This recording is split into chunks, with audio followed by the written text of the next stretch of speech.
বিসমিল্লাহির রহমানির রহিম। প্রিয় শিক্ষার্থী, তোমরা যারা তোমাদের পরীক্ষার ফলাফল নম্বর ভিত্তিক দেখতে চাচ্ছ, অর্থাৎ কোন সাবজেক্টে কত নম্বর পেয়েছো নম্বর সহ দেখতে চাচ্ছ, তাদের জন্য খুব সহজে শিখিয়ে দিচ্ছি। প্রথমে তোমাদের যে কাজটি করতে হবে, প্রথমে তোমরা তোমাদের ফোন বা ল্যাপটপ বা পিসি থেকে ক্রোম ব্রাউজারটি ওপেন করবে। তারপর এখানে লিখবে শিক্ষাঙ্গন.com। দেখো এরকম ইন্টারফেস আসবে। তারপর তোমার যে কাজটি করতে হবে, এখানে প্রবেশ করবে। একটু ওয়েট করো, কারণ লোড নিতেছে।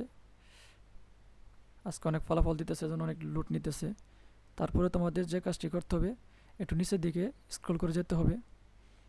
দেখো এখানে তোমাদের অনেকগুলো বোর্ড দেওয়া আছে। এই যে শিক্ষা লিঙ্ক, অনেকগুলো বোর্ড দেওয়া। তুমি যে বোর্ডের, সেই বোর্ডের তুমি টাচ করবে। যেহেতু আমি ময়মনসিংহ বোর্ডের, তাই এখানে ময়মনসিংহ বোর্ডে আমি টাচ করব।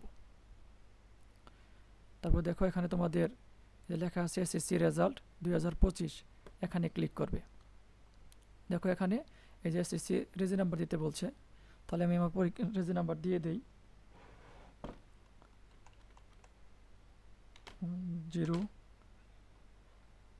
00739। তুমি রোল নাম্বার দিব 439901। দেখো আমার সঙ্গে সঙ্গে আমার রেজাল্ট কিন্তু এসে পড়েছে। আমি কোন সাবজেক্টে কত নাম্বার পেয়েছি এসে পড়েছে। তুমি তোমার বন্ধুদেরকে ভিডিওটি শেয়ার করে তাদেরকেও নম্বর সহ দেখার সুযোগ করে দাও।